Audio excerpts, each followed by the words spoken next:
Guess who's back on the screen? Camera working, no freezing. Oh, and we multi-streaming. Multi-streaming. Oh, dang. What up, y'all? Oh, snap. We doing something. Whew. Oh, man. It's been a couple weeks.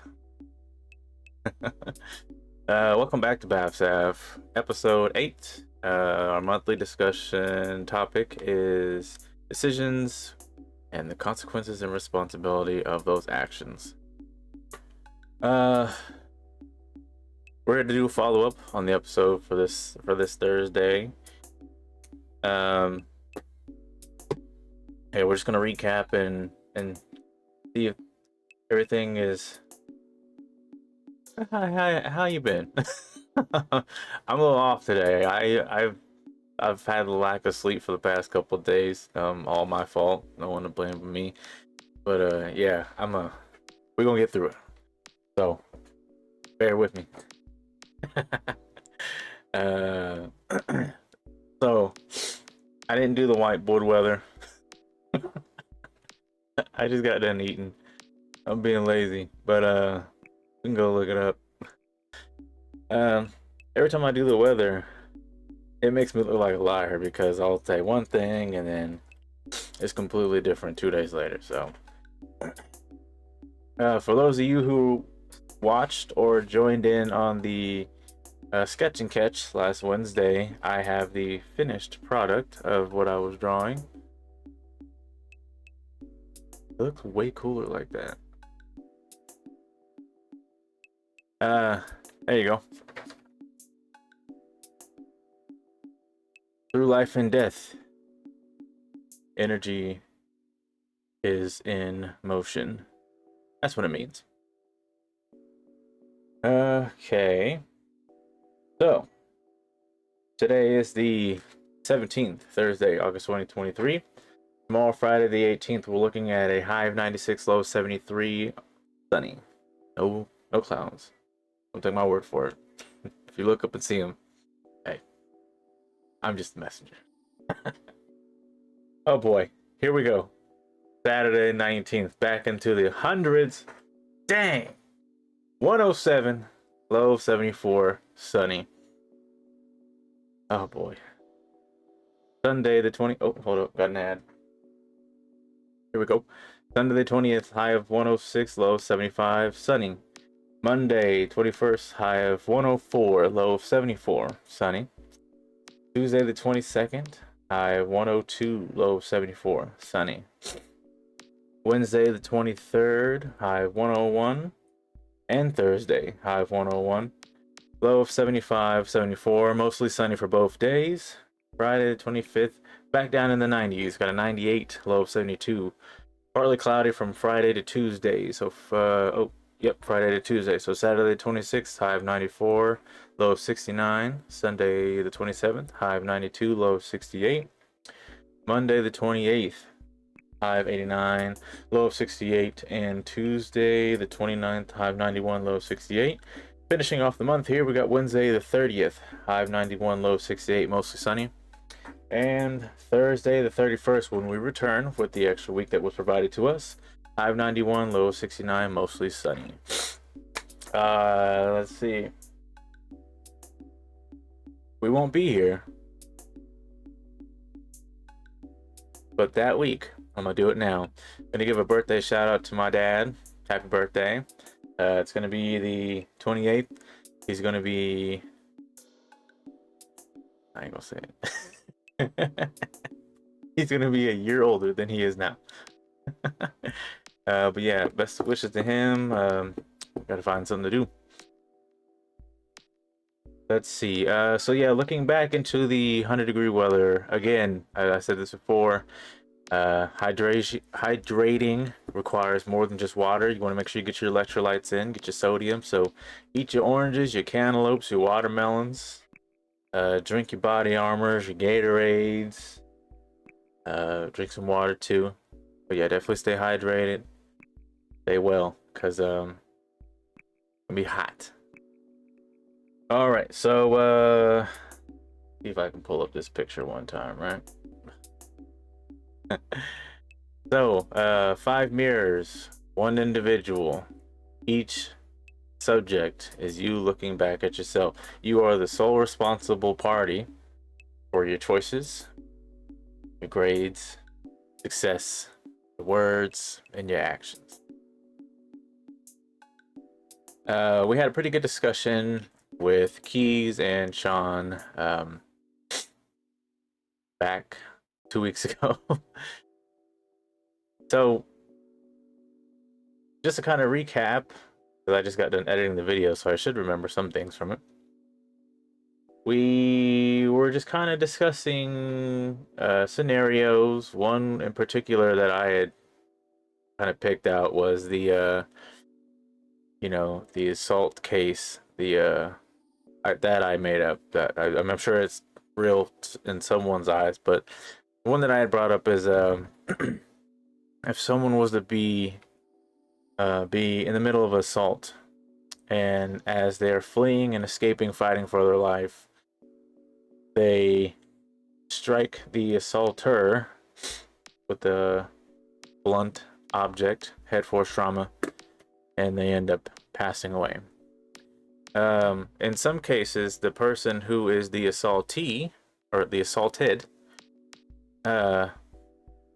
is also given consequences for protecting themselves, but also in turn killing their assaulter. I felt very strongly about that. I disagreed completely, but we got some great commentary back from the boys a couple weeks ago, and some really good standpoints and some added extra when it comes to just this topic overall. I took some time to kind of think about everything that was said between everyone, and I think my stance with everything still remains. I thought some other things up that we're going to discuss here in a little bit. I do understand that there's certain scenarios where it's just not the case. I may have kind of sounded like I was jaded in the last episode. I just want everyone to understand. I get it. There are many cases where it's just not that simple, and that's completely understandable. What I was naturally getting at was just basic, simple cases where it's like, yeah, you're the sole responsible party for stealing. You're the sole responsible party for making a comment too loud and then lying about it, stuff like that. But when it comes to like manipulation that comes into play, that I can agree that it's not entirely your fault if you're unaware that what you're being manipulated to believe is something that you never considered before. So just kind of go off of that. There were 3 different actions that I had thought about today that really stuck with me. So one in particular, impulsive actions. I wanted to make sure I understood the definition of the term impulse. Acting without little to no thought. Acting with little to no thought. Sorry, I got lost. My camera froze. In the heat of the moment, tired. In the heat of the moment, you'll react or act to something in your surrounding. So, for instance, I would say impulsive action would be you're outside having a good time. There's trees, there's grass. Picnic. Yeah, let's do picnic. You're around friends and family. As you're enjoying yourself, you're near a tree. Start to feel this tickle. Go up your back. Feel it on your shoulder. As you look down, big old spider. Impulsive action would be, or hit yourself. Or you do this.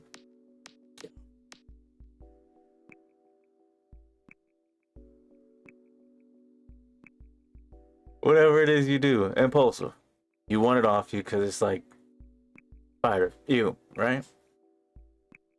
I used to do that. I still kind of do, but I've been trying to train myself to like understand what I'm looking at before I act. I feel like it's definitely helping me understand if to really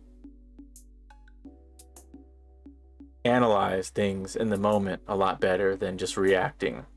It's brain training for me. I'm doing all sorts of weird stuff like that these days. But yeah, so impulsive action, you got a spider on you, you're getting a shimmy, you getting that thing, or dust your shoulder, dust the dirt off your shoulder, spider. That would be impulsive. There's so many cases of impulsive action, but I mean, you guys get the idea. So when it comes to impulse, you know, a lot of us will do it. Um, one being, well, because then there's emotional. So impulsive, it's just like, you know, kind of like your instant reaction. You're all aware of what impulsive means, impulsive action. But the reason why I thought about it is because I think what I wanted to initially do is kind of provide some insight on, you know, why we do things as far as decisions and actions, and then understanding the responsibility and consequence. So uh, for impulse, I would say it, you know, it's just our instant reaction where we just kind of like don't understand what's going on. So like, let's say if you hit the spider and you know you brushed off, you felt it on your fingers or on the back of your hand. I mean, you're outside, you go to look to see where it went, but you knocked off a brown spider into the grass that you're not gonna find, maybe. So like I guess the best or the best way to kind of beat impulsive reactions is what I'm doing right now, is just kind of, and I understand with that it's based on just like fear, really. With that, it'd be more of like an emotional action. It'd be a mix of emotional and impulse, because one, you're just like, oh, there's a spider. You don't naturally like that because you understand that it's a small creature that can do harm, and no one likes to get bit by bugs, so you act instinctively, and then here comes the emotion, because out of fear, you don't want a spider to be touching you. So I think the best way to really combat impulsive reactions is to kind of train yourself during the day, whenever you have time. Start with small things. Um,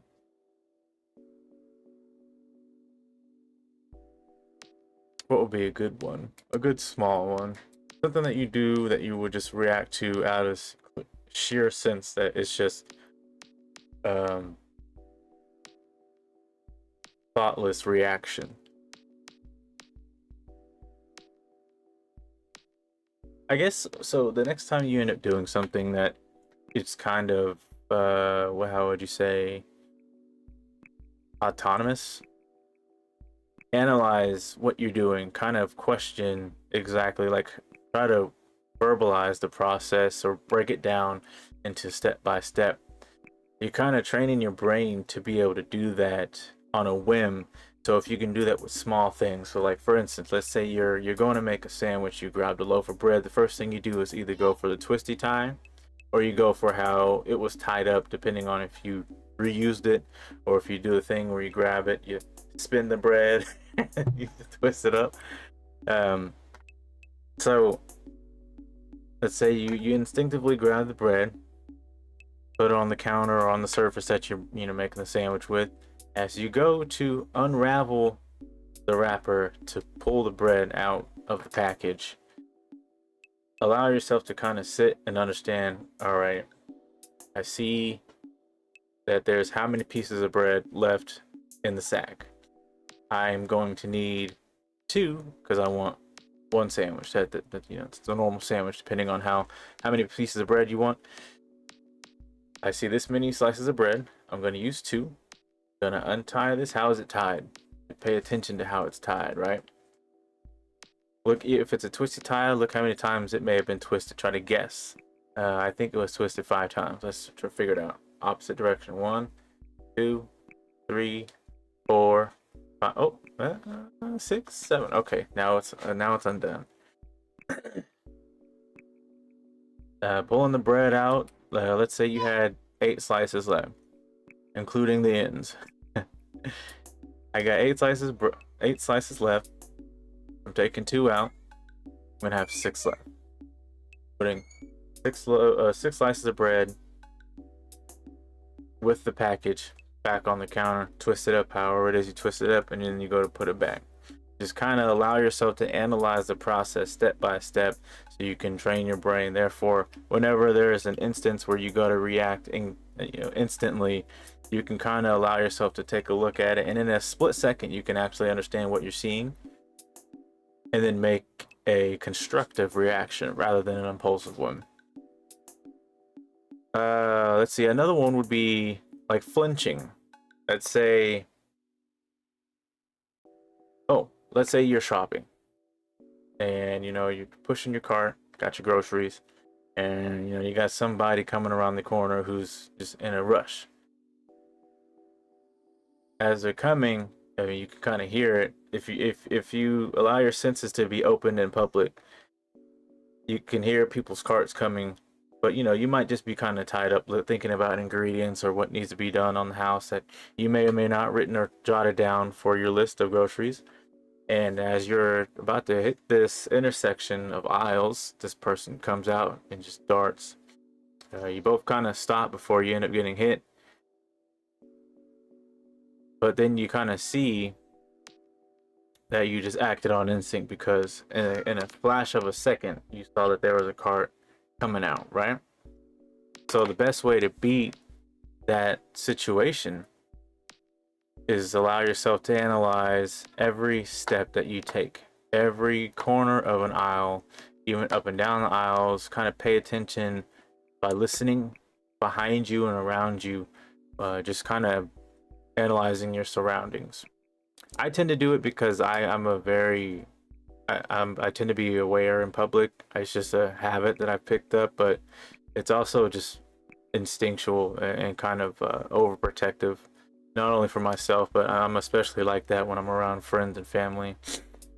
But it also helps with traffic. It's kind of like the same thing when someone doesn't understand that they don't have the right of way, or they realize that they're running a red light while yours is green, something like that. If you're able to kind of analyze your surroundings, you can kind of catch that early, so you can almost beat wrecking someone's cart or getting in a wreck on the road. And then road rage is always a bit, it's not great. Most of us have it in some way, shape, or form, but it can definitely beat it. So impulsive actions, those are a few instances that'll help kind of beat that. And that's if you have an issue with them. For instance, like if you're someone who flinches for whatever reason, I think the best way is just kind of analyze what a person's doing, analyze the person or people that you're around. It may seem exhausting that you always have a watchful eye on your surroundings, but it's very helpful because it kind of keeps you out of harm's way. It's a survival tactic. It's what a lot of people should be doing. What animals do. Even though we're civilized, we shouldn't lose that about ourselves, being able to understand our surroundings. So like if you're someone who's very timid about people acting animated around you, for instance, like if I was just having a conversation, I went like this, and you're someone who goes flinch real hard and you don't like doing it because you may be embarrassed, one thing to do is just kind of keep your eyes open and just kind of maybe keep a pace away from people. So one, you're training yourself to be aware of your surroundings in short range, and then also you're kind of looking for anything that happens, so nothing kind of jumps at you like that. Especially people who have an issue with jump scares. Like if you go into like for Halloween you're the type of person to go into the haunted houses or the haunted fields or whatever they call them. Uh, when you're like for the thrill, and you don't want to ruin it, don't listen to what I'm saying. But if you're one of those people who gets dragged along by a friend or family, and you're just like, I don't want to go in there, it's too scary. Well, start to analyze your surroundings. You can catch on to the people about to jump out at you before they even do it. So as you're going, and with this kind of situation, I feel like people might feel a little better about knowing how to do it. As you're walking, kind of, don't use your head to look, use your eyes. You want to use your eyes, because if you're using your head and you're turning your eyes, depending on how well you have the, what's this called? Peripheral. Depending on how well your peripheral vision is, you might get jump scared. For me, I tend to, whenever I have downtime, I tend to try to allow myself to use my peripheral vision to be, you know, my primary vision as well, instead of my secondary. That's why a lot of people weren't able to scare me, still aren't. But I just gave away my secret, but it's never gonna happen. So yeah, that'll definitely help anyone who's timid, who's got some fear. Kind of analyze your surroundings, and it takes some practice. It does take some practice, especially with the peripheral vision part. It will take some practice, because what you're doing is you're training your brain to use the corner of your eyes to see without actually having to turn your head. Some people are neck lookers, like they have to look this way, or they have to, robots where they have to turn their whole body. Hey, look at that ice cream cake. Huh? Let's do that. Let's see. Another one that I was thinking about. I'll do emotional actions, because there's logical actions and then there's emotional actions. So we'll do emotional since we just wrapped up with impulse. Hold on. So, yeah, another one that I was looking into were emotional actions, and we're all aware of them. And if anyone who has kids, we know about them. Oh my gosh. So, emotional actions, you're mostly all aware, is acting on emotions. Not always a good thing, not always a bad thing. One that I want to say it's impulsive, but also I can say it's emotional. Like, you watch these reality TV shows where they're about love, and people end up making these drastic decisions on the whim of love. Oh, here's one. Oh, I've met my partner. We haven't met each other in person, but we met online. But I can't wait to see them. I'm going to Europe to visit them. I'm leaving my job and my family behind. Meet the man of my life, or meet the woman of my life. Something like that, Like, you gotta think about that, because if you watch the show that my wife watches, which I'm sure a lot of you do, 90 Day Fiance.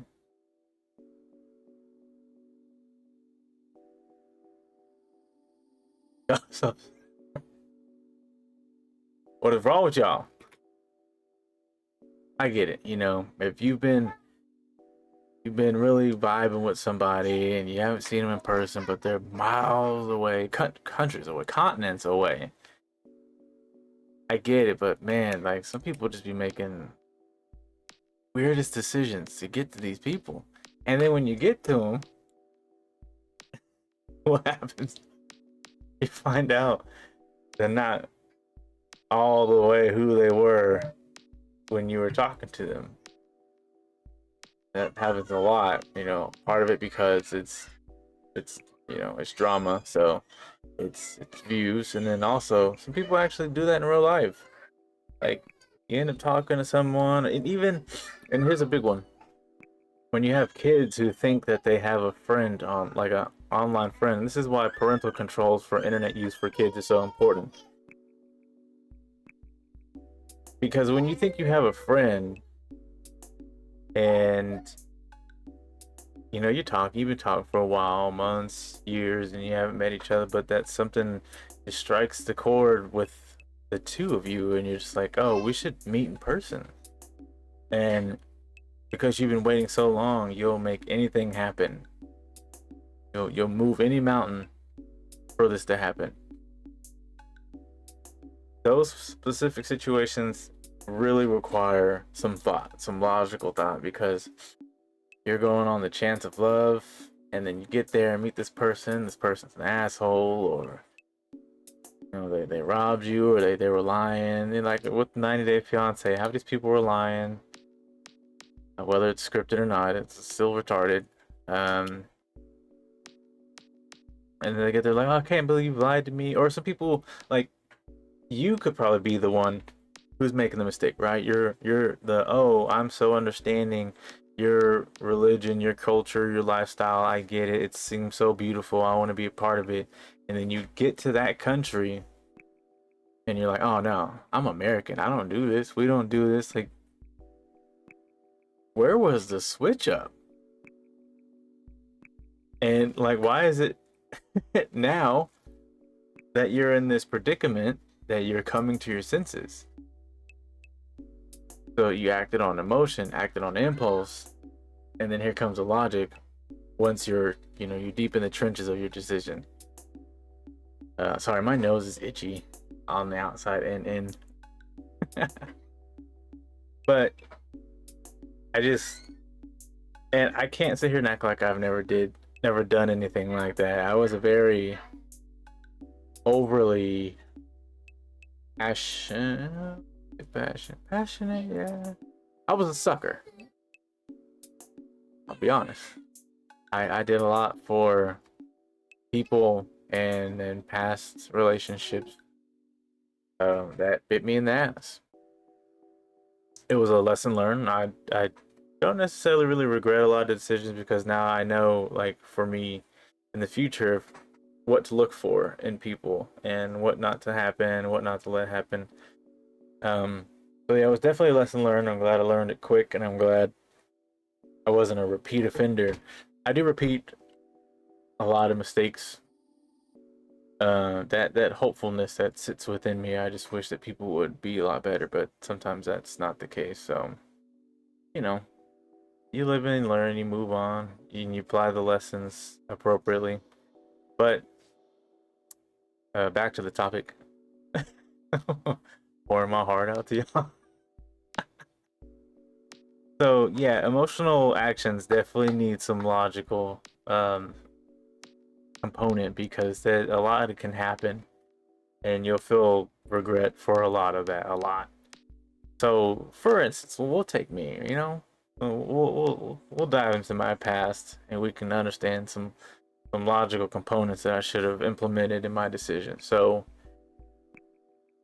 when it came to being the person who was helpful, who was always there for people, people would come to me with a story or two. Oh, I've got this going on. I got that going on. Can you help me out? Yeah, of course. No questions asked, right? Well, I should have been a little more concerned about this person's situation and my ability to help, because what I failed to miss was the detail of the situation.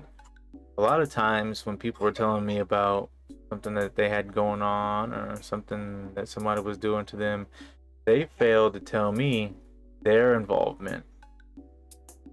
And it's important, because if you made this mistake, there's nothing I can really do. This is something you gotta dig yourself out of. I don't mind allowing myself to kind of help, but I'm going to talk to you and let you know this is not right. Also, I didn't, I took people's word for it. I was pretty gullible, and there's nothing wrong with it. If you're able to sit there and let someone's words be their words, and you let them lie to you, but once you find out that they've lied, you can make the decisions as you see fit. But I would be like, oh yeah, no, sure. Somebody would come to me with a problem. Oh yeah, no, I got you. Yeah, no, what? Or here's a good one that really got me in trouble at a young age, is that people would come to tell me about they're being in a situation and it's like kind of rumor related, and I'll go, oh well, hey, this and that, as most of us do. I'll start to kind of talk with the rumor, talk with the person spreading the rumor, and I'll just kind of share my 2 cents. A lot of it was just out of sharing, and I've had my moments where I was kind of spiteful, where I was wrong. But when I would sit there and I'd walk away from the conversation sometimes, especially now, I'd be like, damn, I said too much, or I shouldn't have said that, because I'd feel it immediately. I'm like, oh, that was probably the wrong thing to do. It's gonna come back around eventually. Because what'll happen is that I'm sitting here being told one thing, and I'm sharing these, stories or rumors with this person, and they're all laughing like ha ha ha ha. But really in their head, like, finally, I've gotten someone who can be on my side, or I've gotten this person to be on my side. So when it comes time to confronting the person that I don't like or I'm having issues with, they'll name drop me, and then the person will be like, yo, what the hell? I'm like, yo, whoa, I know what's going on. I mean, if it's true, it's true, but I don't really know what's going on, and that it gets you in trouble because you only know one side of the story. That's why it's good to always kind of investigate if you feel fit. If not, just be like, hey, it's none of my business. You got to figure it out. And if they want advice, give them advice. But that used to get me in trouble a lot. Not big trouble, but I would sit there and just be like, dang, I got played. And I'd be a little upset about it, but I'd be like, I'm never going to do that again. So always make sure to kind of understand the situation as full as you can before you start making an assumption or acting on impulse. This is kind of tying into the logical, decisive making, but I'll touch on emotional a little bit more here. See, when it comes to people, especially people who like to play victim, they'll act emotionally. So let's say there's a couple, they're arguing, they're in a fight. There may have been let's just make it easy. There may have been suspicion of cheating, right? So you got one of these couples who, and most of us have done, I've done it. I used to be bad at it, where you run to social media and you air out your dirty laundry. You'll either be indirect or you'll be direct. Some of them will be direct. Why am my nose so itchy? Dang. You'll you'll be direct or you'll be indirect. You'll post memes or you'll make statuses, and it's obvious that you're talking about someone, and it's obvious that you're talking about your partner, because it'll be like, oh, what's a good one? What's a good one? Let's say this couple broke up for like a day or two. Of course, one of them's gonna be like, maybe one of them will be like, one door closes and another one opens. Very indirect, but it's like, oh my gosh, what's going on now? That kind of thing. Let's think of another one. Emotional action.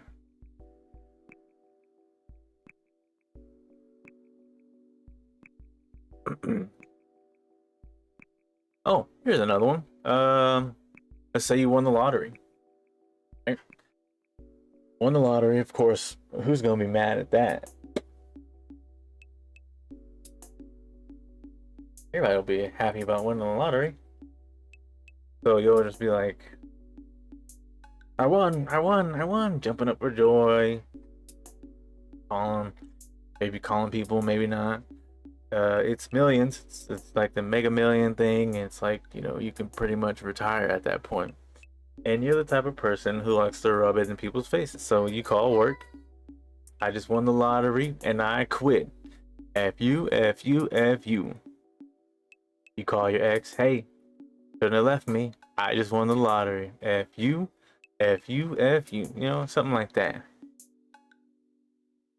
And then you go to call the number to retrieve the address so you can turn that ticket in. And you find out it's a fake lottery ticket. Oh.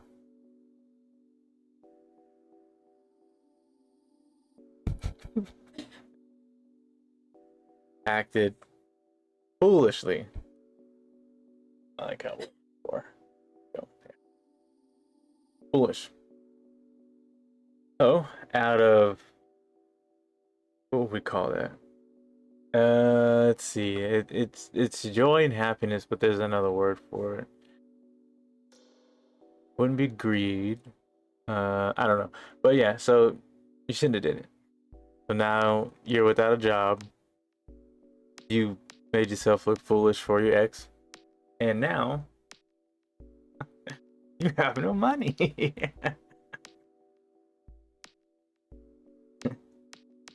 gotta be careful with what you do. Let's see. We did happy, we did like sad, mad. There are some more intense examples of emotional actions. I won't speak on, just for the general fact that it may just kind of make people feel. Yeah, I won't. But I mean, there's a certain action or event that people partake in due to emotion. One that'll leave them. Well, yeah. Basically, if like I feel like a lot of cases of suicide, it'll be someone taking their own life. Sadness. I'll leave it at that. But that's another one I feel. It could be different, but I mean it's mainly based on emotion because you maybe heard about something. But I mean we'll move on. Now, to speak on, well, so all right, my camera's kind of acting funny. And it was doing it before I even started streaming, so I think it was just in a bad slot. But oh, it looks so good. I'm looking at my stream on my laptop. The timing, the clarity. Oh, I did it. I did it. I did it. Anyway, logical actions.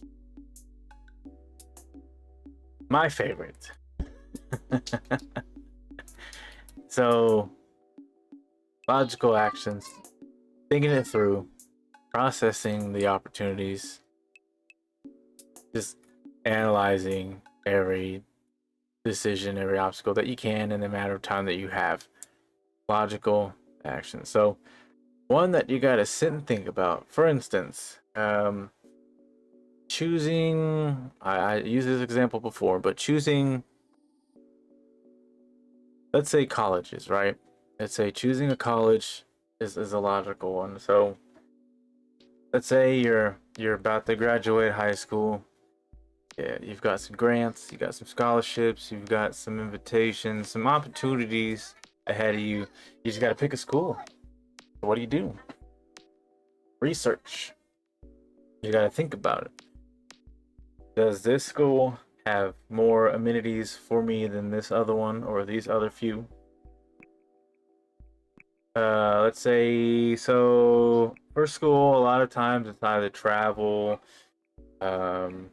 the requisites that you need to choose, the actual classes that you need to take, financial,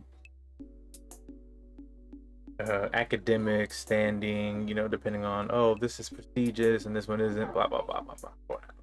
Whatever it is that you have to consider when it comes to going to college, you'll think about the options that you have and the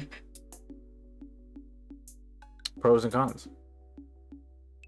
Another one is, for a lot of people who are looking for a job, one would be which place to choose that's hiring. So let's say you're one of those people who are like, oh, I'm never working in fast food ever, or I'm never working in fast food ever again. You'll skip all the places that serve food and you go looking for other jobs. So one, you'll have to kind of like get out there and figure out who's hiring. Go shopping, drive up and down the street, look online, word of mouth, however you can. You'll understand Just how to find the right job that you want. Let's see. Oh, here's a good one. One in particular, like if you're trying to cook or trying to find ingredients for someone who may have allergies or be allergic to something food related, you'll want to do the research on that, being very logical with the route that you're going as far as cooking a dish, serving a dish that has certain ingredients that someone may be allergic to, or someone who may be vegan and you're serving meat. You kind of want to go the extra mile. If you're nice enough, you're like, oh, hey, this person doesn't want or eat this, so we'll do this and that instead. Something like that. And as I was saying earlier, logical would pretty much be analyzing the situation, breaking things down, and then acting on it after you've come to a certain point that you're comfortable with making your decision or taking place the action in motion. So I think one thing I can say, the reason why I found this important is because we're all different. We all act and choose decisions differently. Some of us are impulsive, some of us are emotional, some of us are logical. The examples I given were just kind of, just small ones to understand people's kind of placement and their mindset when they've got things. So let's use one scenario for all three while we have time here. Let me think of one that'll fit all three categories.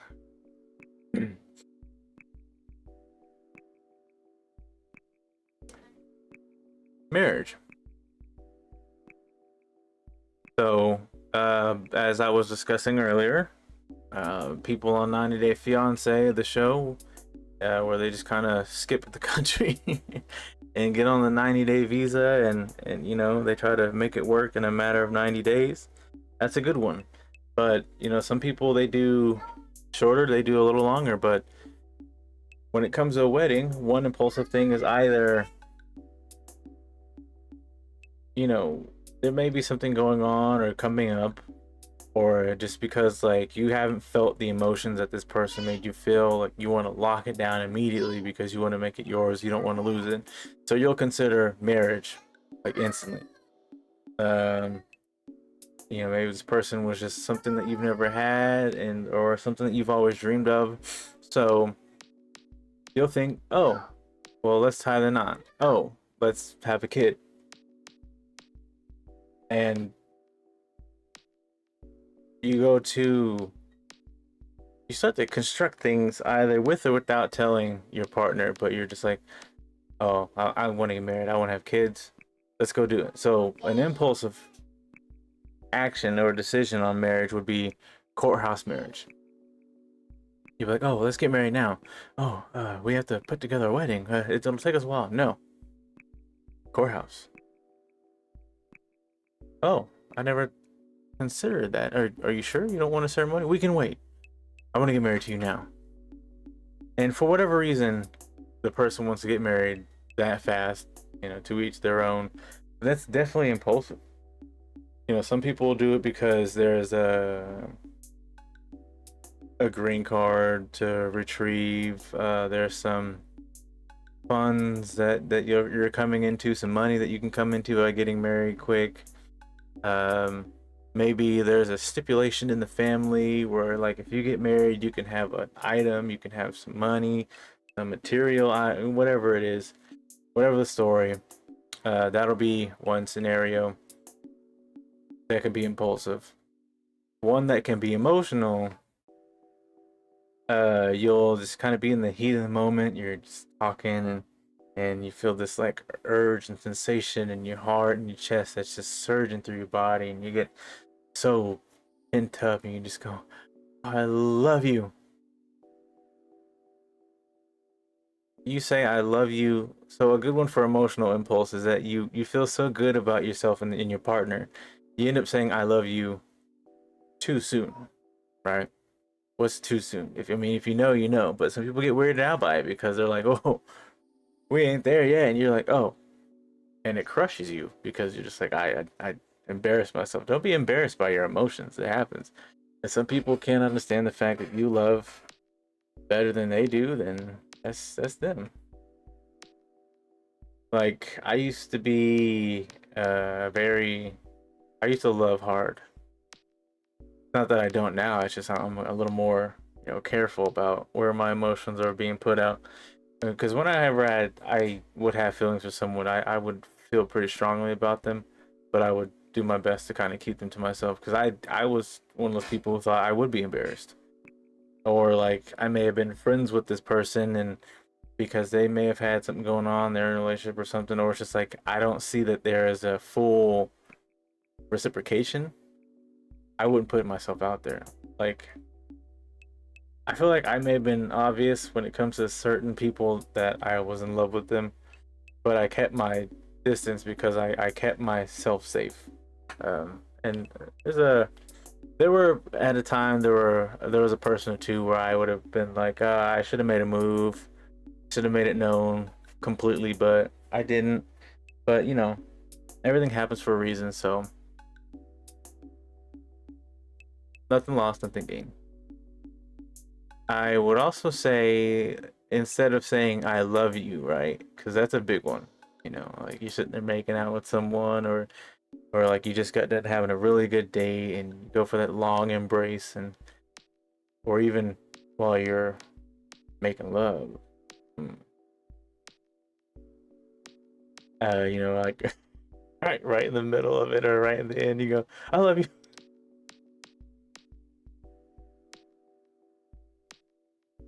Uh, Emotional, impulsive, but it happens and it's okay. I coming from my experience, I definitely would say don't feel embarrassed. Like let it out. There's too much to gain. Life's too short. And there's just I mean, if it's you, it's you. If that's the type of person you are where you're very emotional and you can wear your emotions on your sleeve, like do it. Don't let one person make you feel like because I've done this. I've kind of sat in the darkness of my own emotions because I let people make me feel that I shouldn't feel this way or I shouldn't be so uh out there, with my emotions. Now, if you're one of those people who are like overly emotional, you might have to tone it down. Time and place. I don't know what that really means other than the fact that some people just kind of cry about everything. Um, and then you get those people. I feel like those people who like love super hard, who are really overly emotional, where if they do something for you, they may be expecting something back, or those people who love you so hard that like they'll show up unannounced. First date, you gonna have to give me a notice before you pop up, especially at work. Mm. So yeah, those are my examples. Now, as far as love and wedding goes, logical. Well, that's pretty obvious when it comes to love. Instead of jumping into something, you'll be like, okay, let's just, we'll take it slow. We'll get to know each other, and we'll see where it goes. You're thinking about the process. You're thinking about the person. You're thinking about yourself, and you're just like, hey, let's just take our time. We're dating. We can label it we're dating, but it's not. Let's just fill it out, and that's what you're supposed to do when it comes to partnering up. You're supposed to date for a while. I didn't. I can't really say nothing because I didn't. But for people, because like I had a good understanding of how to read people and how far things would go. I was just something I was really good at. Was I always right? No, but and then again, I think I was. So because where I'm at now, I'm pretty good. But you got to think about how being with this person is going to be through everything, not just the ups but also the downs. Not like, oh, you're having a bad day, I'll hold you and kiss you and we'll get over. Like, no, there's gonna be some times, depending on who your partner is, or they're just having a crappy day and they don't want to do anything. And like everything you ask or suggest, it's just no, no, no, no, no. And then sometimes that day might stretch to a week, it might stretch to a month. It could be that they're just, it could be a whole year. Can you handle that? Can you be supportive with that situation?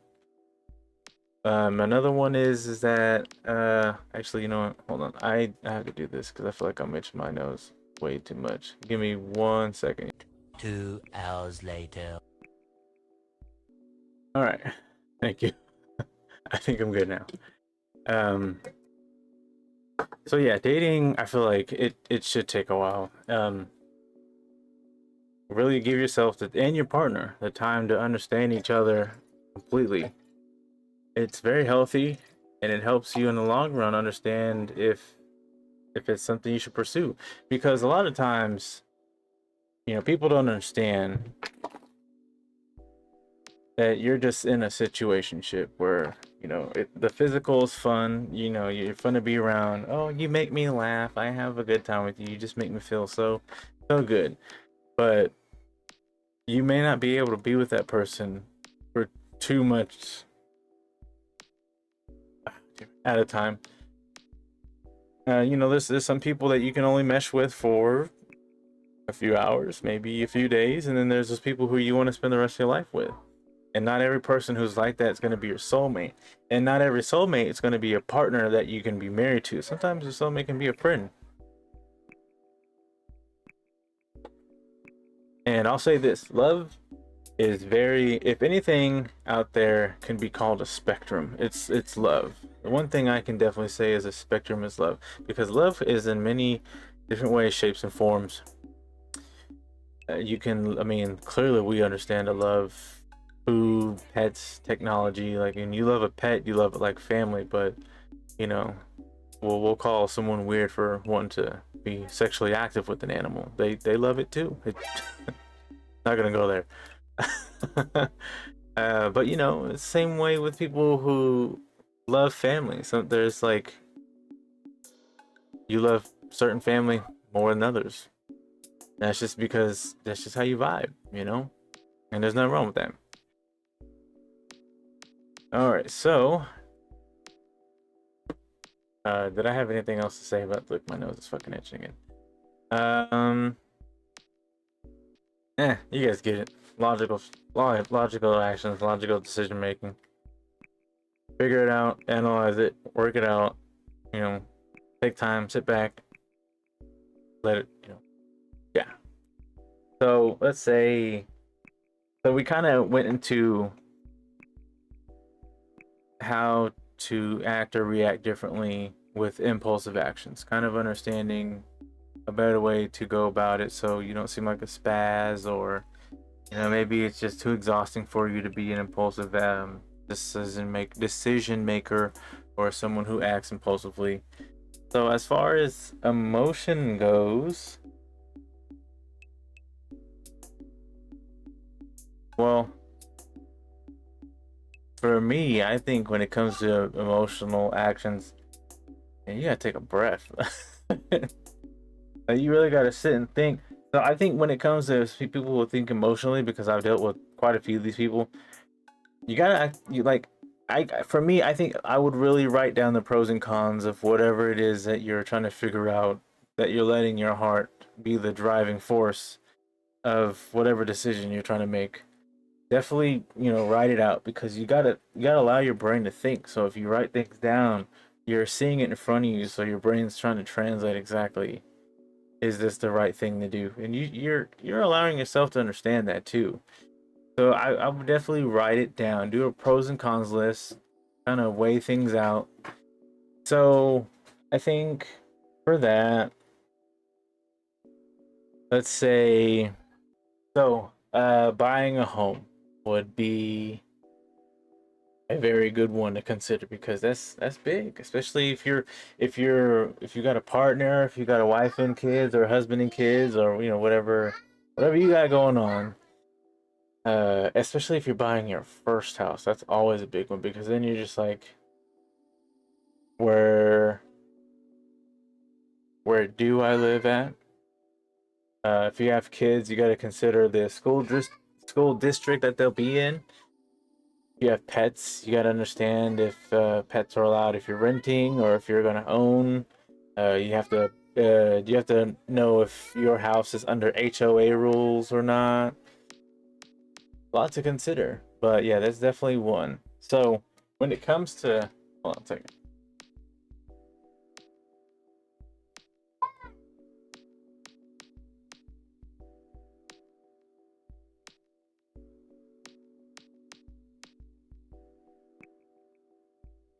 All right, we live. We live.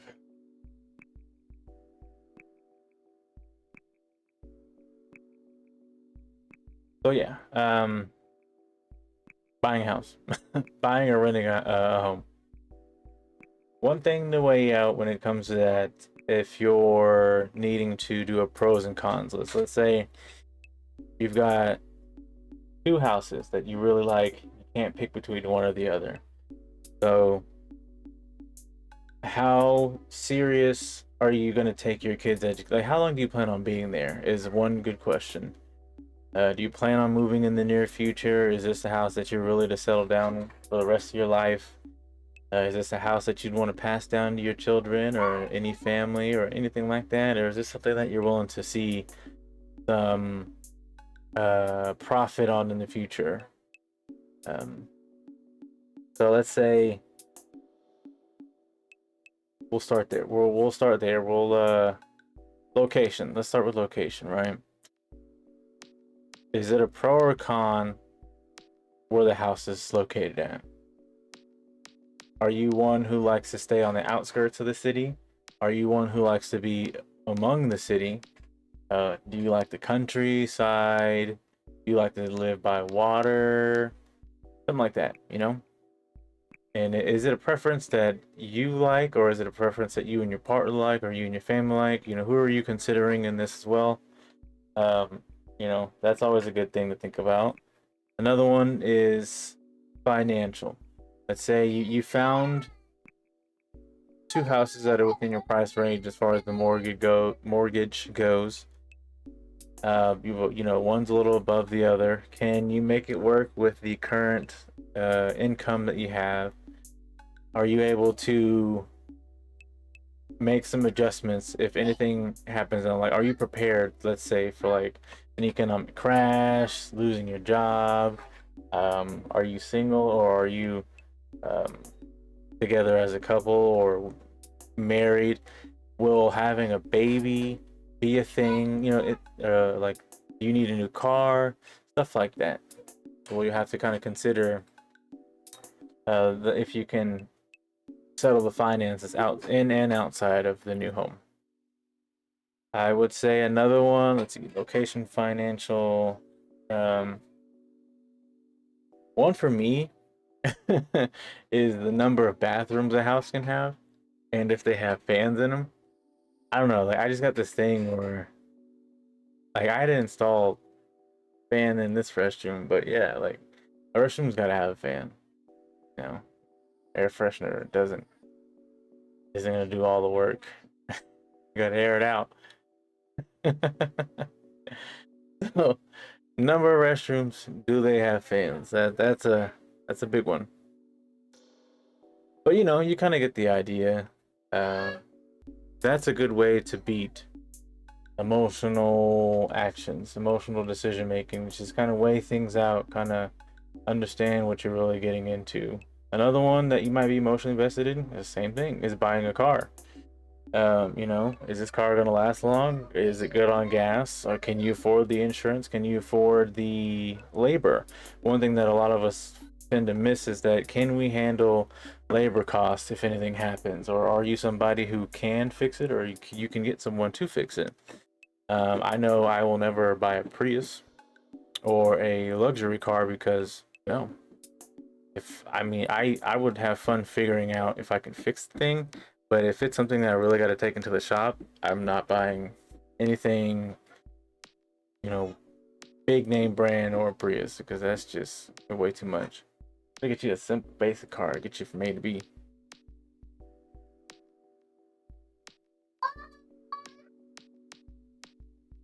Let's see. So pros and cons list, weighing things out is a good way to beat the emotional decision making taking over. I would say another one for emotional is just to sleep on it. You know, kind of like give it some time. Wait to invest in whatever it is that you're trying to invest in. Just give it some time. Definitely sleep on it, because if you can wake up and be like, I can wait. You know, you've done yourself a favor, maybe. Or if you're just be like, no, I really wanted something within me is telling me to go ahead and pursue this endeavor, and hey, you got your answer. But yeah, definitely sleep on it. I would also For that, I would also, maybe if you have friends and family who can give you some insight or help you, kind of give you some pointers or guide you on making a better decision, I would do that as well.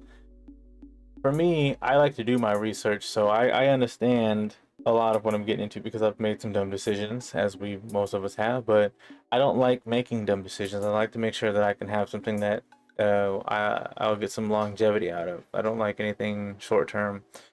I take care of all my electronics, all the technology that I have. Clothes, I make sure they're always washed, ironed, put up. Shoes, same way. I don't have as many as I used to, but I like to take care of myself because I want it to last long. So I got to make sure that anything that I'm getting is going to last me a very long time. Because you'll see me wear the same shirt for like 5, 6 years. I mean, like, I'm not growing too much more. If it fits, it fits. It's not going nowhere. Um, but yeah, definitely sleep on it. Get some insight from friends or family or loved ones. Um, I mean, and every kind of, well, the thing with impulsive actions and emotional actions is like the way that you want to try to improve on that is basically just turning everything into a logical situation. You want to do the research, you want to think things through, you want to give it some time, take a step back. Like, I think when it comes to emotional things too, especially if it's a purchase or investment, part of the research that you can do is see if you can get a better deal. Like if you're buying something and you really want it, like, oh, can I get it cheaper? How do I get it cheaper? Like sometimes if you get it online, there's always shipping, but is their shipping going to be within 3 to 5 business days? Is it going to be next month? Is there a hidden fee for shipping, even though it says free shipping? Stuff like that. Let's see. So,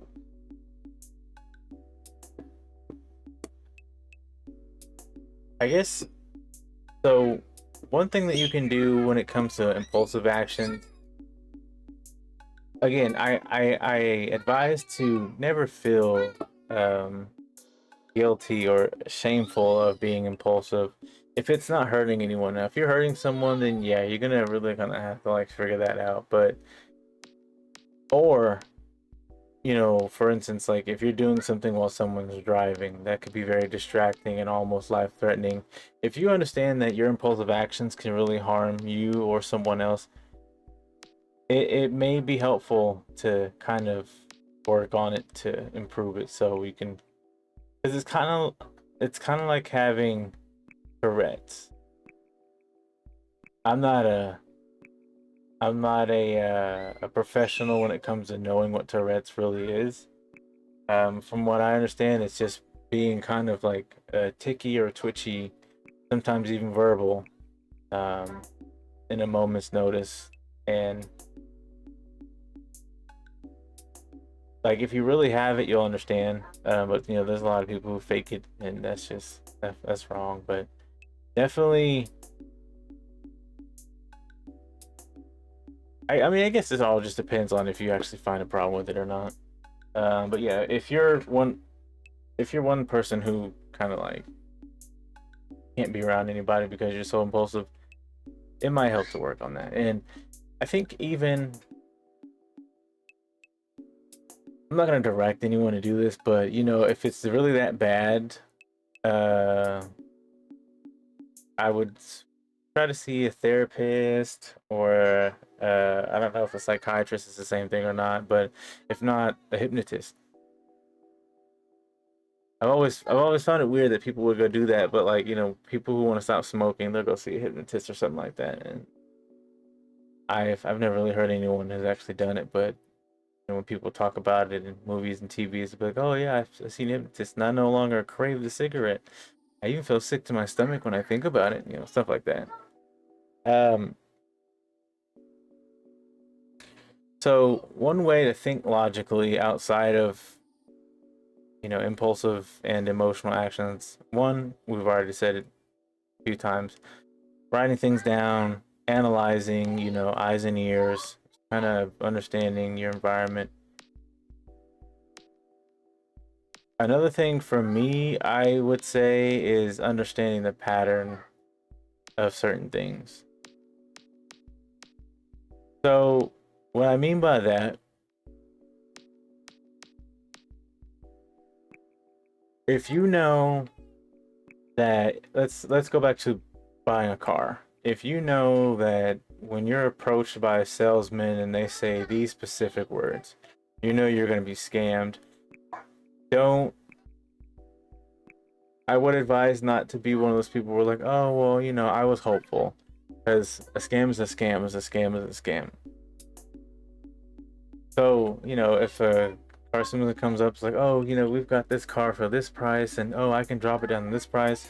What they're really telling you is that they're, and I'm no professional at selling cars, but from what I heard, it's like some places, a couple in particular here in Wichita, um, they're hitting you with an overpriced market value, and then the sale they're giving you is just above market value. But there's actually a market value for cars, but because they're holding them on the lot and then they can get a profit off you, they're gonna increase the price.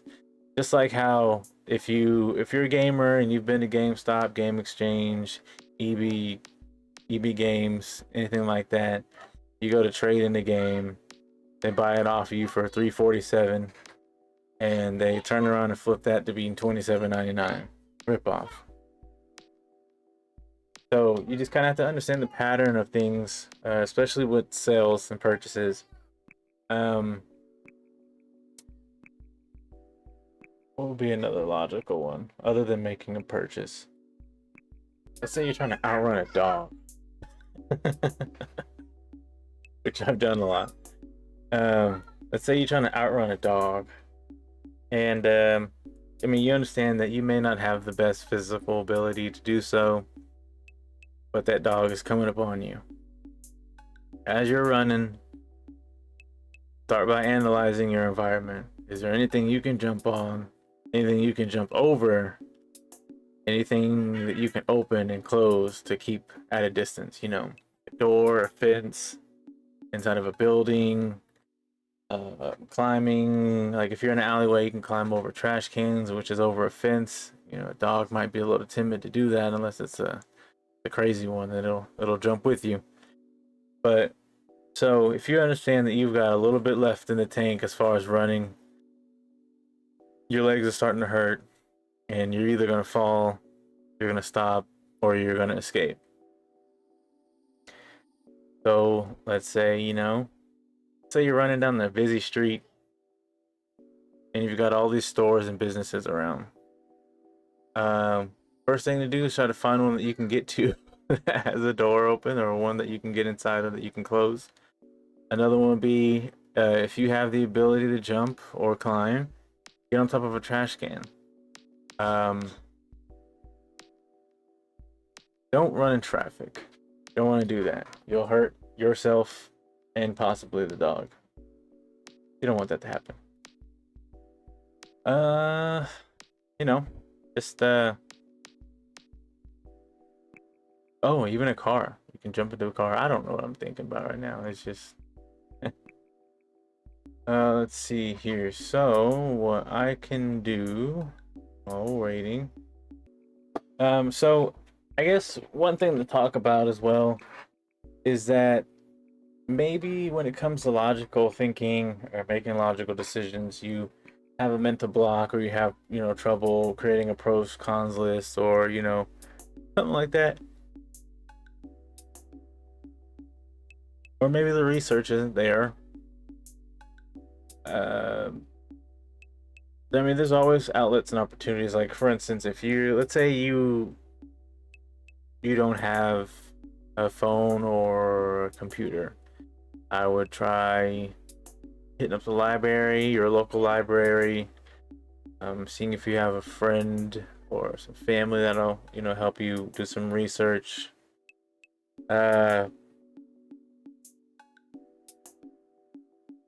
Library might be a stretch because I think, well, I don't know. It depends on your city's rules or the library's rules. I know I think of one or two libraries here in this city. Like, as long as you can sign up, you can get a free sign up, then they'll allow you to start using books. And I think there may be some kind of stipulation using computers too. I can't remember, but there's also an opportunity. Um, let's say you don't believe that you have problems acting emotionally, but some people think you do. One thing is to understand exactly what it is that you're doing when you're reacting that way or when you react emotionally. If you find yourself always in the same situation, let's say, like, for instance, maybe you're a woman who's always finding herself with the same type of guy and you love hard, right? And you're just like, why am I always getting the same guy? Why do I attract these same type of men? You might need to evaluate, one, why are you attracted to those type of people? What is it about them that you find attractive that you can't find in a different type of person? And two, maybe it's just that you're so emotionally invested with these type of people so early on. I would try to see if there's a different type of person out there that you could be attracted to. I mean, a lot of us have been there. I was at one point, attracting the same type of female, and I was just like, dang. And sometimes it's one of those things where you think you are meeting someone and you're knowing someone, and it turns out that they're kind of giving you someone different, or they're completely lying to you. That's always a hard thing to deal with. But there's so many people out there that you can always, and I know it sucks, but you can always find someone else. The thing is that we've become so numb to the process that we don't want to do it, that we tell ourselves that we don't want to continue trying to date because we're trying to find the one and only in our 20s. Like, we're all learning how to be adult because, as I've made the theory before, when you're like 16, 17, 18, you're understanding what it means to be adult. So if you take being an adult at the start of life, let's say instead of you being a baby as a baby, you're being a baby as an adult. So you've leveled up to being an adult. Now you've got to learn all this new stuff. On top of learning all this new stuff, you have to also learn how to be a better person every day, because the behavior that you had been exposed to, the behavior that you expressed, is no longer appropriate, no longer necessary, and now you have to switch. Some people take that a little harder than normal. Some people take a little longer for them to get acclimated to the idea that they can't be how they used to be. And it's okay, as long as you understand that there's change to be made, improvement to be had, and growth to overcome. There's always a start. But again, if you're the type of person who falls for the same personality in different people, it would be best to just kind of look in within yourself and understand, like, what is it about these people that I'm attracted to, and why is it that I always try to chase these type of people? So for me, what I've seen a lot is that, and I think we're all familiar with it, the nice girl's always going for the jock or the asshole, right? And then eventually, in some cases, the guy has kind of ruined the sweet innocent girl's life, or or they've turned this person around to where she's unrecognizable. Not the same personality, doesn't speak in the same tone, doesn't walk the same, doesn't smile the same, stuff like that.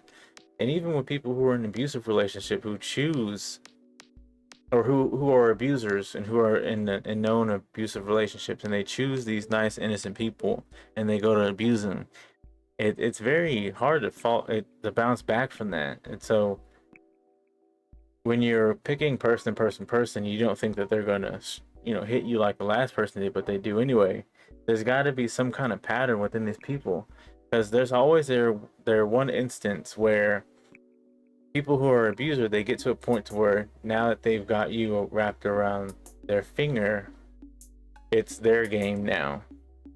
They always make the same move. They always kind of do the same thing. It looks a little different, but it's always the same in some manner. Like they're all sweet talky, lovey-dovey until, let's say, you move the man in your house. Well, now he's in your house, he's taking over. And then it just goes downhill from there. Or I would also say, like, maybe you moved in, because now that you moved in and this person's like, oh, I'm the sole provider, I'll take care of you, blah blah blah, but you're gonna have to be my woman, be my girl, pretty much calling you their property, and they're like making demands. That's another pattern for people like that.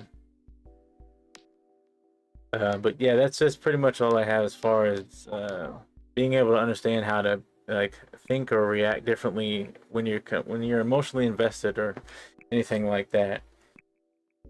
Impulsively, I would just kind of, like I said earlier, be aware of your surroundings, or even kind of like make it known that you're animated, or you may have some issues that seem impulsive. Or I guess when it comes to impulsive, try to talk to someone first, instead of, like, let's say you're on the playground, and let's say you're a kid and you're on the playground, you're in the dirt, but there's a group of kids playing basketball. The basketball rolls near you. You're in position to kick it just because. You go to launch that leg, launch that ball, and you go to kick it. That's an impulsive behavior, but something in your head tells you no. Listen to that second voice, or just kind of be like, hey, if you got anyone near you, like, hey, should I kick this? You got someone who's conscious about your decision and being morally correct, they're probably like, nah, pick it up and give it back. Or why would you do that? Just give it back. And then you got those people who go, yeah, kick it. And you do it. You may have caused some trouble. Definitely try to, I just transition to a logical situation. Just kind of break things down. Should I? Shouldn't I? Will this affect anything? Will I get in trouble? Will I not? Kind of understanding the consequences like that.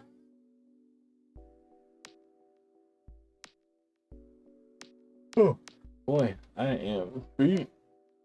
This might be an early episode. So if you're having issues being logical, right? Let's say you can't get to the point of being logical for some whatever reason.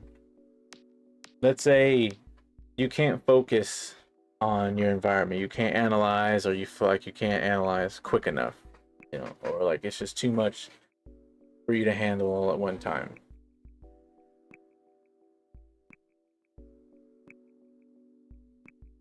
To that, I would say, if you ever have any, like for me, whenever I have downtime, again, what used to help me when I was little, I would do this weird thing where I would count things.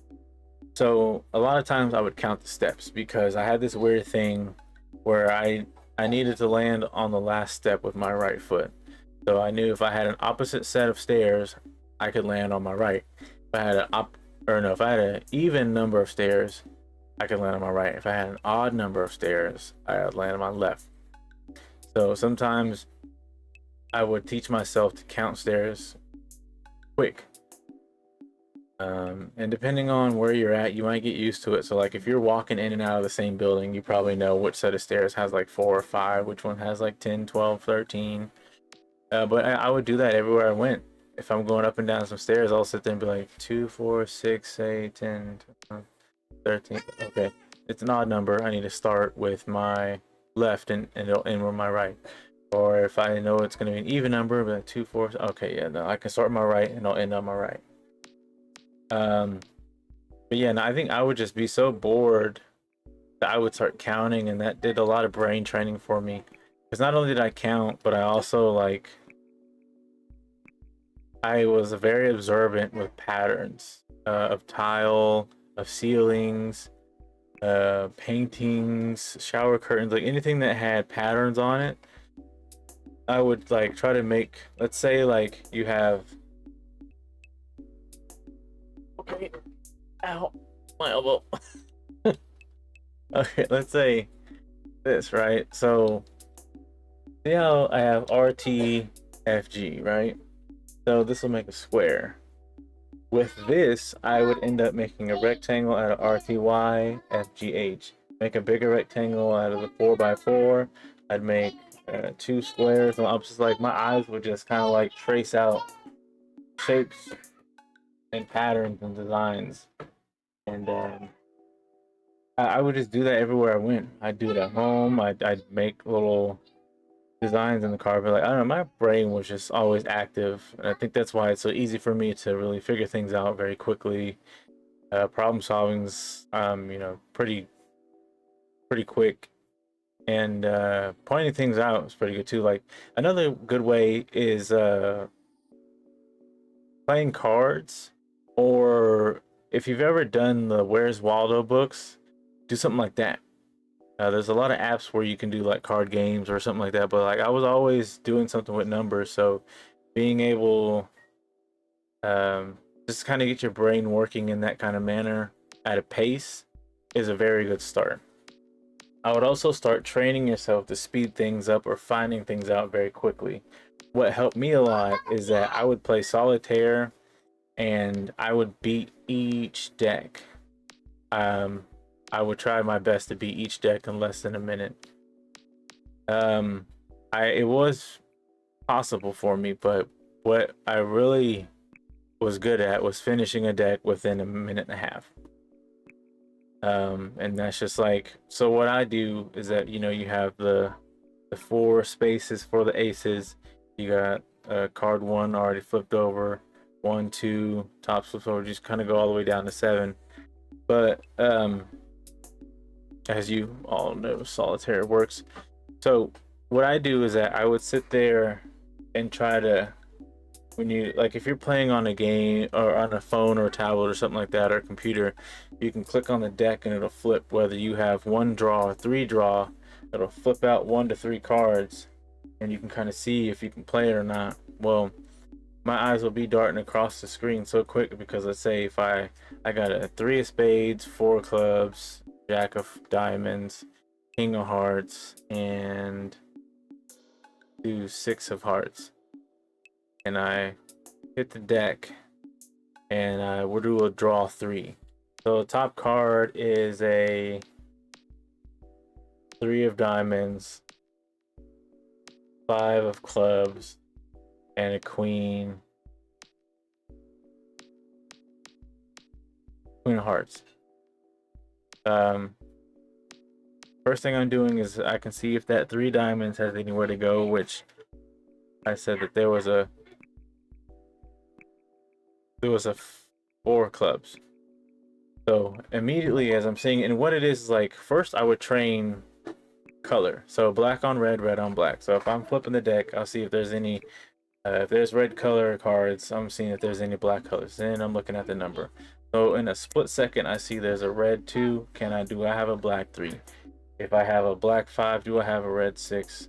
And then as you bring that card or 2 down on the deck, you also see what you have on the field.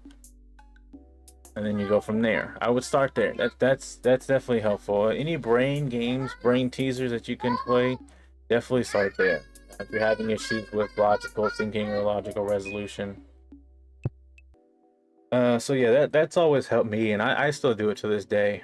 Um, not so much the patterns, but I mean, I'm a sucker for solitaire. I like a few streams ago, I was playing the Jewel game on my phone. I play it on the Xbox. I have to get points for like cash and stuff. But yeah, anything like that where it's like Tetris. Tetris is a really good one. The Bubble Popper game. Anything where you can match stuff like that. That's a really good start. Another way to beat like emotional decision making is just I think I already said it, but I'm just kind of looping around because this. um I think I was just thinking of one earlier, like really like kind of sit and understand why you want what you want. Really try to get the bottom of it, you know. It's like when you're going to, and let's say you're trying to lose weight, and like, you know, your favorite food, like you go to your favorite restaurant or someone cooked your favorite meal and you're just like, oh man. And you know that you're known to eat maybe 2, 3 dishes of this meal. But since you're trying to lose weight, you're not trying to act on one, impulse, and two, emotion. You're happy so you can eat it, and then your impulse is because that um you're on what do they call it?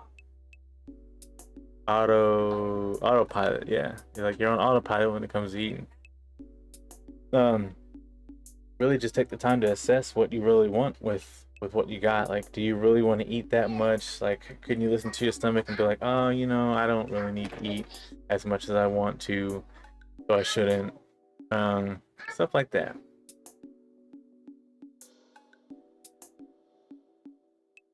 I think for impulsive, it's just kind of going hand in hand. You know, it's just transitioning into a logistical a reasoning.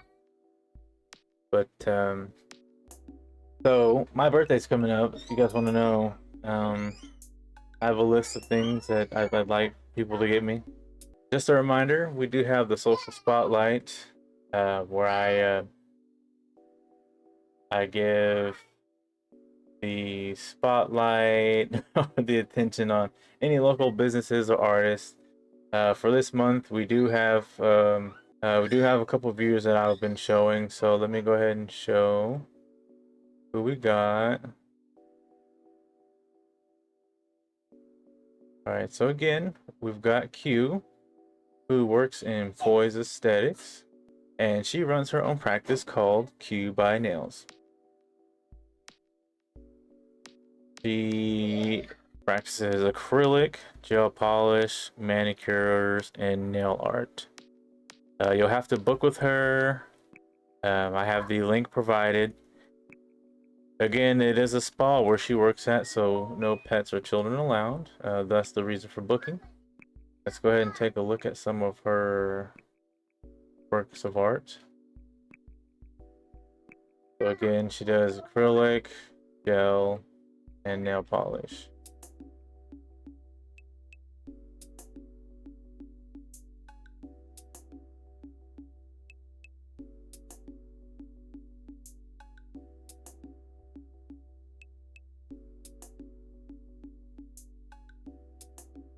And again, you can find her at Poise Aesthetics.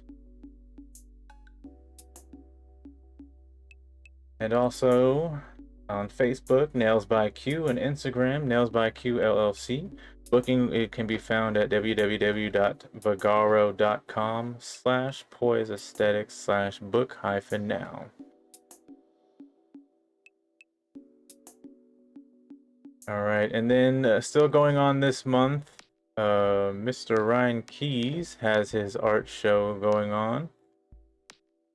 Show you guys who he is. So this is Ryan, and he has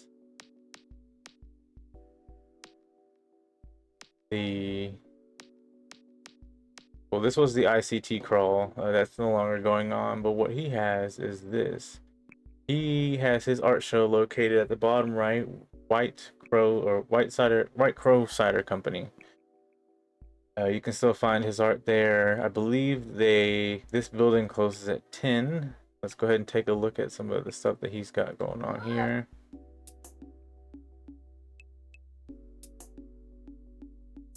He is a photographer, digital artist, and painter. Any work that he has can be available by print, to which he sells $40 a piece.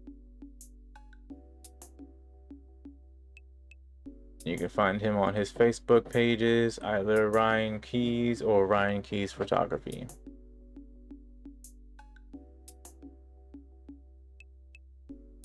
All right, so pretty rock solid day. It's a nice chill day. I'll go ahead and keep this open for requests. If anyone wants to hop on, let me check the socials to see if anyone wants to be part of today. If not, that's okay.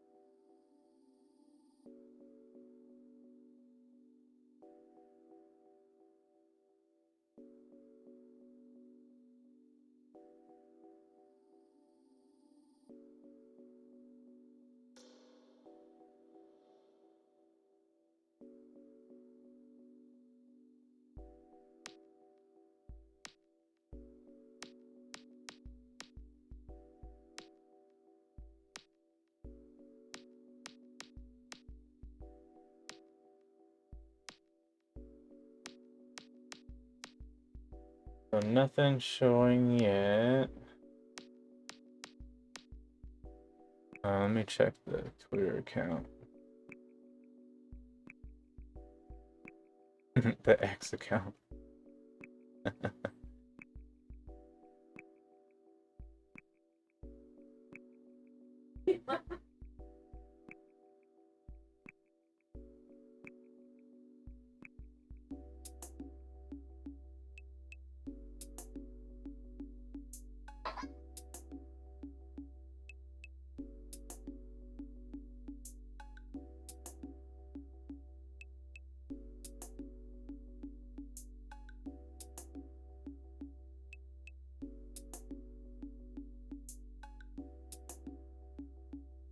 It's on the X account. I always forget this.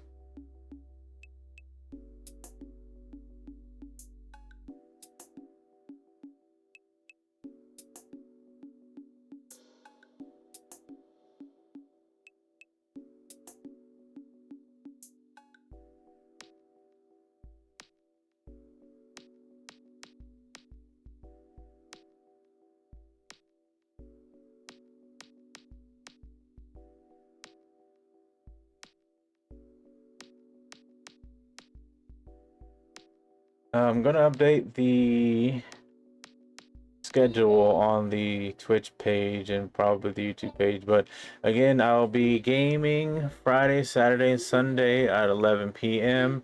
And this coming Wednesday, the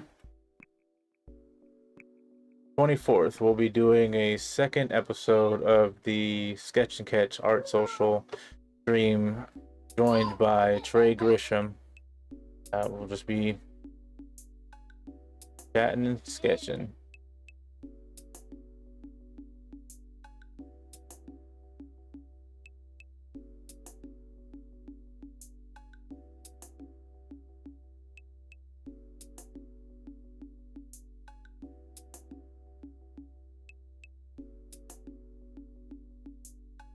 I can't be more proud of the fact that this stream is just running so smooth right now. Like, I've got it all figured out. I can't even be mad that no one's watching right now.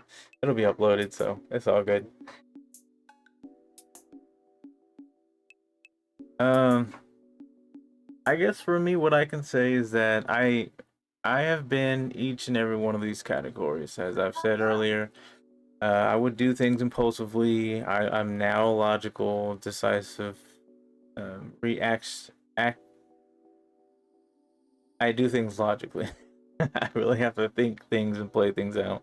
And I've done things emotionally. So For me, impulsive, I did a lot of things, let's say, as I had said before, especially when I'm inebriated to a point and I've bottled up all my emotions and I'm just ready to forget and have fun.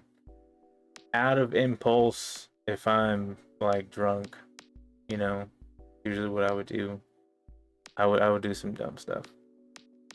Um, and it's not to blame being inebriated like on drugs and alcohol.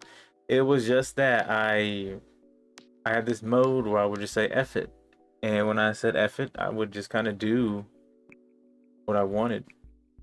I would do whatever felt good to me because in that, prior to that moment, I guess I was at a point where I wasn't feeling good a lot. I wanted to kind of like take control of what would happen with me or to me, kind of in that kind of sense. Like I would just regain control of the events that were of my surroundings. That's a pretty strong example of what I would do as far as impulsive actions. I would just kind of like, you know what? Let's just take a bunch of shots, or let's just chug these drinks, or let's jump off this roof. I've done. um, Feeding was definitely one of them. A lot of my impulsive actions were also emotional based, but I I used to like in my cars, I would speed and try to race people. I was definitely a speed demon for real. And it's saying it out loud now. I've come a long way because I would really just do things just to feel something, or I would do things just because I was like, I really at the time didn't care what happened to me. So I would just be like, well, if it happens, it happens. If I'm still here, I'm still here. If not, then But I'm in a obviously I'm in a much better place, which is a good thing. I would do things out of emotion. A good example was a lot of times I would do things against like a partner if I was dating, or like if someone pissed me off, like a friend or family. I would do things out of anger and spite. Um, I was pretty, I was a pretty petty and angry person. I'm much better now, but I would, yeah, I was one of those people that you didn't want to piss off, and that's not to like try to instill fear or make myself seem like a bigger person, but it's because I knew I was capable of doing twice as much as what you would do to me or what you would think you would do to me. I didn't care for consequences. Um, like I said, I wanted whatever came to me to come to me, so I would just act out. Another good example is like I said earlier, like when it came to being in a relationship where things aren't going so great, you tend to act out, you tend to run to social media where I've done that. I've ran to social media, made some indirect posts, I've made some direct posts, and I'm sitting there thinking that I'm being funny, like haha. And I had to realize that the things that I say or the things that I can do to people would rub them the wrong way about me. And I think that's because for who I was to people, I think a lot of people held me up to a higher standard. So when I would do things that were out of the norm of myself, it would really affect the um, image that people would portray me to be. I felt that a lot. And as much as I could say that I didn't care, which was a lot, there were some times that I did care. And I'd be like, damn, I shouldn't have did that, or I shouldn't have acted that way. And a lot of times I'd feel guilty about, especially like drunk antics. I'd feel guilty the next day. Even more so if I didn't remember anything. because I would remember some things, and the next thing I know, I'm waking up, which means I blacked out, and I'd be like, damn, I did it again. I'd feel bad because I'm like, oh, I'm gonna hear about this for the next few days, because depending on who I hung out with, where I was working at, I'd either see them tomorrow, I'd see them in 2 days, or I'd see them in like 3 or 4, and they'll be like, you, you. I'd be like, yeah, I know. But now I think logically. So whenever I want to do something, and I still get those urges to act impulsively or to act emotionally. I do. It's just easier not to, because I understand that for me, I would watch people. So here was my issue with it, and I feel like I can't be that person to make mistakes. Is because I would sit here and watch people make mistakes all the time, and whether I knew it or not, it seemed to me like their consequences weren't apparent. Like they wouldn't receive consequences. Like some people would go out and just cheat, and nothing bad will happen to them. And like if you're someone who believes in karma, you're like, oh, it's coming back, and then like maybe they'll be like, oh, I stubbed my toe today, and you're like, ha. But you can't really be like, oh, that's what you get for cheating on 18 people, or something like that, or that's what you get for stealing, and you know. So I would sit there and watch people mess up, make mistakes over and over and over and over and over. I'm just like, dang, it must be nice, because every time I make one mistake, whether it's big or small, or if I force a mistake to happen, then the consequences like dire to me. And maybe it's because I take it hard. Sure, then there's no way getting around saying that. I'm hard on myself when it comes to the consequence that I receive. I take it hard. I'm much harder on myself when it comes to consequences than I felt like I should have been. But nonetheless, it kind of helped me stay in check for the most part. But I do still get the urges to sometimes act impulsively. Sometimes what's one example? If I can even say it. Oh, okay. So like, I'm kind of in between, like maintaining a healthy lifestyle. I've been trying really good not to eat over a certain period of time frame, like after 10 o'clock. Nothing to eat at all, especially sweets. I'm a snack guy. I like sweets. I like chips. I like cookies. I like some cakes, brownies. I like candy. I really love chocolate. Like I'm that guy. And it's hard because now when I eat it, like it'll just go straight to my gut, and it'll sit there for a few days. So if I eat too much, or if I eat consecutively day after day after day, like I used to do this thing where, like, if I was working, I'd go downstairs and get a piece of candy, or get a few pieces of candy, or eat a couple cookies. And if I did that 3, 4 days in a row, by the fourth day I look down, I'm like, dang, I didn't gain like 5, 6 pounds just doing that. And it would sit there. So the more I ate, the longer it would all sit there. I was like, well, I can't do that anymore. So impulsively, I wanted to just go grab me some chocolate, grab me a cookie, but I'm like, I can't. I can't. I gotta. And it's not that I have a image issue. Like I don't like looking at the gut that I have. I have depending on if I eat that much sweets or not, I'll kind of have a muffin top, or I will. Them love handles. So if somebody comes behind me and holds me tight, you'll be like, whoa, you've been eating some snacks. Which no one will ever do, because no one likes to hold me. But that'd be one major example of me having impulsive urges.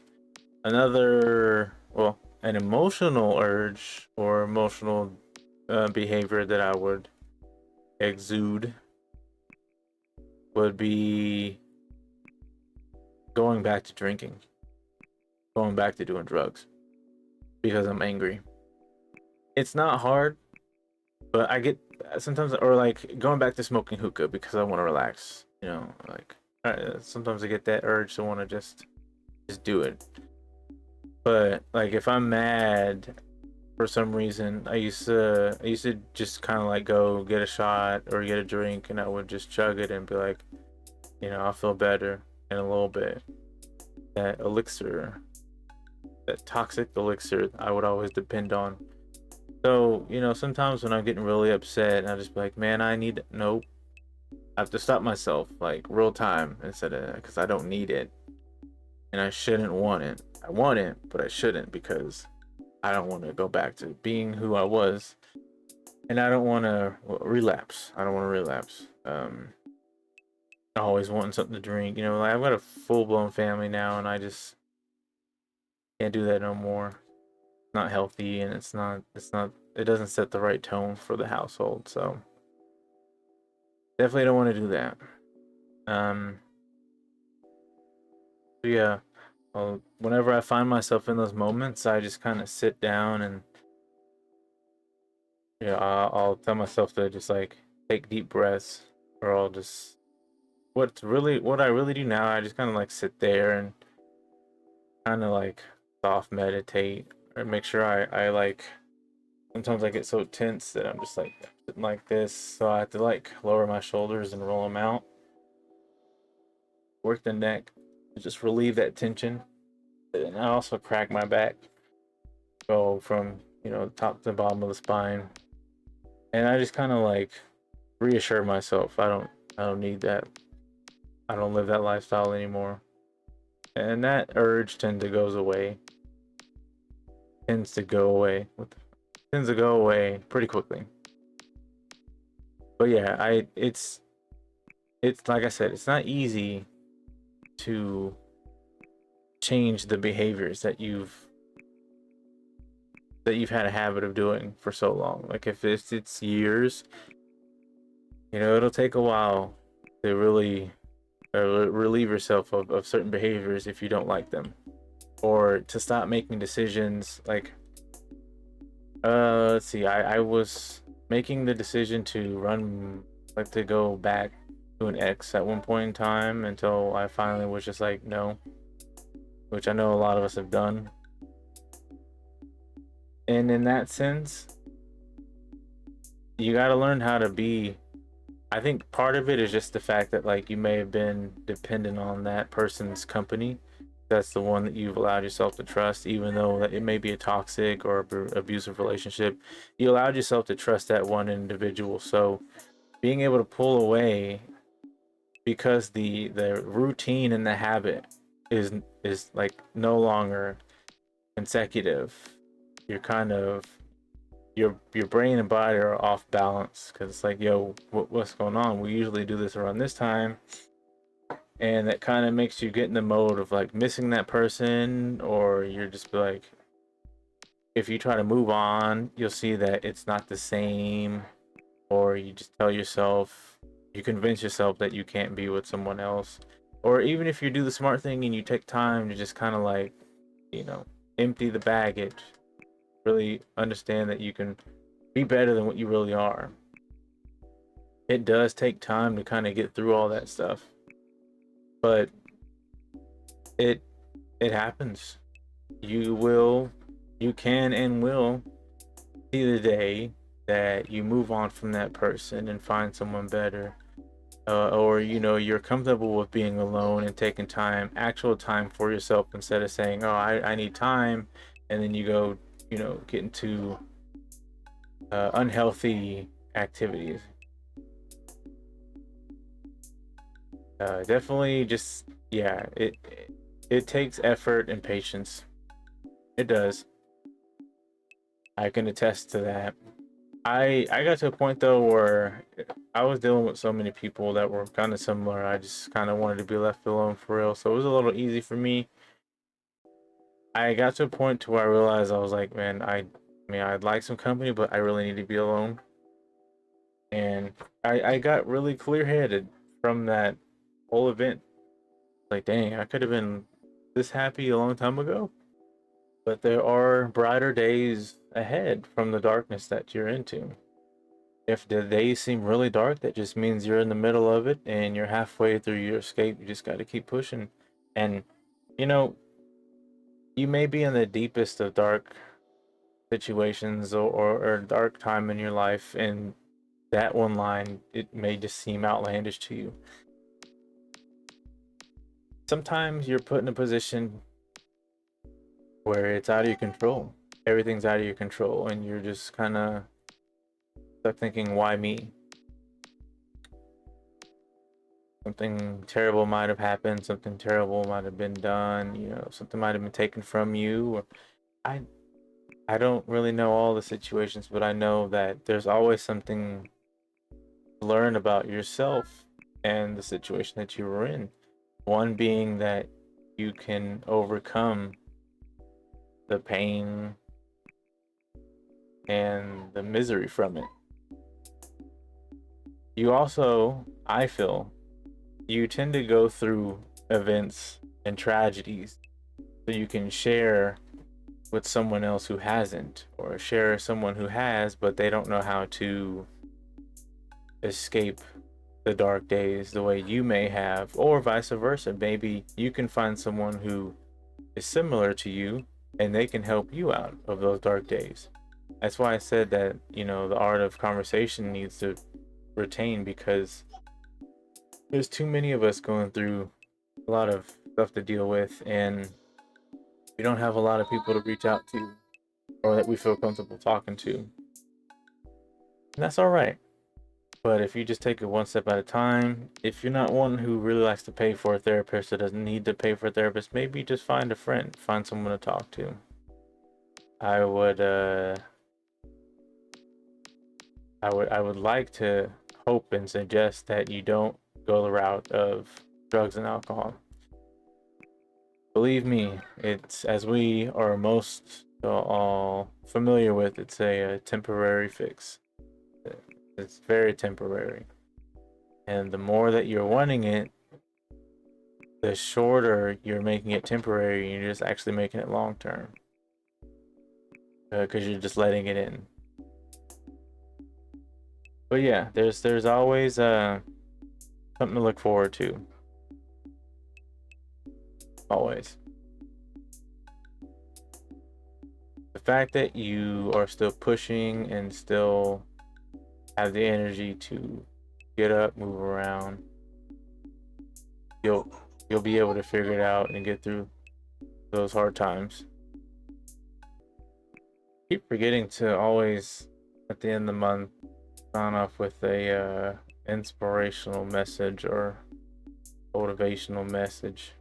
I think I got one.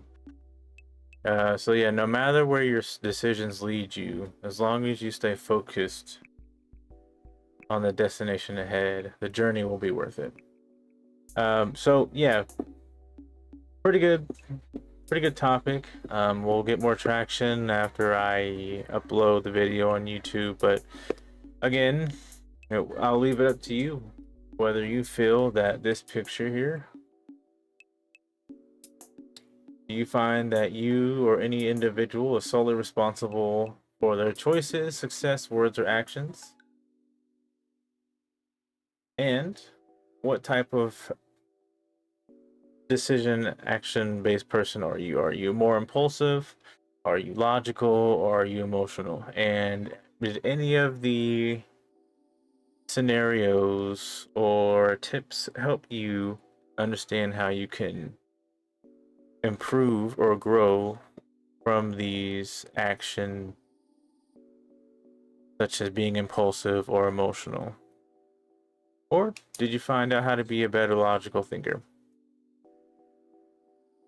So that'll be left up to you to decide. As far as this being an edited video, if you have anything to add, you can comment, you can like, you can share. You can also visit us at our social pages. Find us at facebook.com/@MikeHamSocial. You can find us at twitter.com. We have both a BAFSAF page and a Mike Ham Social page. And always on the YouTube. www.youtube.com/mycamsocial. All right, so we are going to reconvene. We'll be back on August 31st, 6 p.m. Just I'll think of something. But yeah, I'm gonna go ahead and just call it this evening. I gotta eat more. I gotta get some sleep. But yeah, I'll be streaming some video games this weekend, Friday, Saturday, Sunday, starting at like 11 p.m. So be there or continue to be square. All right, well, wait. Thanks for viewing. Thanks for joining. See y'all around.